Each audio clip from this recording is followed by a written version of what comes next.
Hi guys, it's Coach Strider from DRS Athletics, and this is DRS Strong Week 205.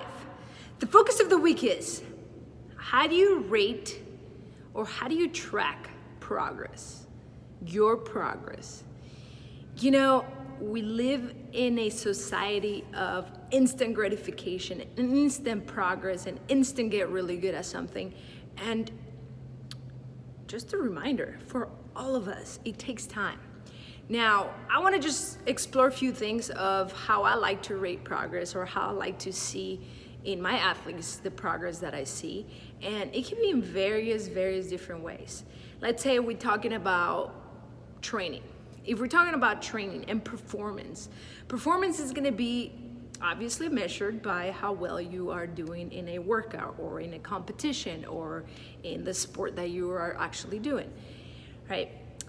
But the outcome, let's say you're in a race and you're always focused on how fast you're running, you're never going to be able to see the progress of maybe a certain chunk of the race, how well you have executed that, or how well you were able to keep a certain pace, or how well you were able to react to any challenges during that course, right? Or if you think about a basketball game, I know I'm giving you all my backgrounds, but just think about that. If you're thinking of a basketball game, being able to see your progress in defense or offense, or you're communicating better with your teammates or anything to that sort, if you just focus solely on the outcome, oh, we didn't win today, so we sucked. I'm not progressing, I'm not getting better, I'm not becoming a better teammate or a better player. If you just focus on that, it's really easy to lose track of how well you're actually doing.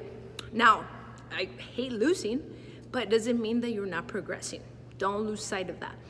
Now, another thing that you could think about in workouts here, right? There's certain workouts that are repeatable and there's certain workouts that we're not gonna repeat just to keep this stimulus going. But you're able to see the progress in certain things. For example, let's say you've been working super hard to do pull-ups, and before you couldn't do pull-ups, and now you could do a few at a time. But in certain workouts, you're able to string more together. That's already progress. Or in certain other workouts, you have to break, not because you suck in at pull-ups, it's because maybe other movements need some attention, or maybe you're just working really hard at other movements that is suffering. So remember to look at things specifically on the progress side instead of the outcome. Hey, I got slower in certain movements. Well, maybe you're pushing harder in others because you can now, because you are more fit, so you're able to push on other things, right? Maybe you're able to push more on the barbell movements and go heavier, but that might take some sacrifice away from the gymnastics or from your running. So being able to think about it that way is going to be a huge important aspect. Another way I like to rate my progress or my athletes or anyone that you want to just look into progressing is how are you feeling? Are you feeling better? Are you feeling more comfortable with the movement? Is it more fluid? And that comes down to just movements and training, right? Since we're talking specific here. Are you feeling better about yourself with that? Now, if the answer is yes, great, you're in the right path. If the answer is no, doesn't necessarily mean that you're doing something wrong or you're not getting better. Maybe the answer is no because of what? Have you been sleeping? Have you been recovering? Are you pushing harder on other movements? Like I said previously, there's a lot of things that you could think about of why is not feeling better. But there's also a lot of other things you could think about of why it's feeling better. So let's not get caught up. My bittersweet last one. It's a path that only you get to do by putting in the time, right? The stronger you get, the faster you get, the better you get at something doesn't mean the workouts will get easier. I repeat, the workouts will not get easier. Why? Because you're able to push heavier weights, you're able to move faster, your intensity is up where it should be, right? The stimulus, you're able to hit the stimulus, you're able to run faster, you're able to have less recovery in between movements. So it won't get easier per se, but you get to, I repeat, you get to push more because you are fitter, because you are stronger.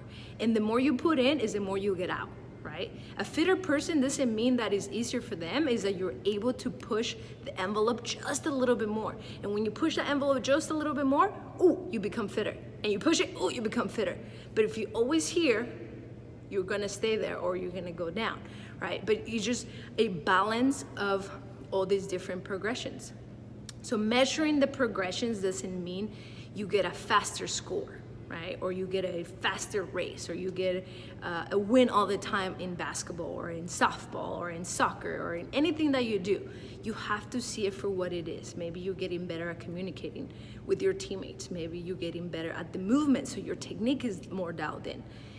Maybe, you know what, where you see your enhancement in your progression is your recovery. You're able to recover a lot quicker than just being dead for days, right? You're not as sore anymore, or maybe you are, but then you know what, I'm able to continue moving the next day and I'm able to train again.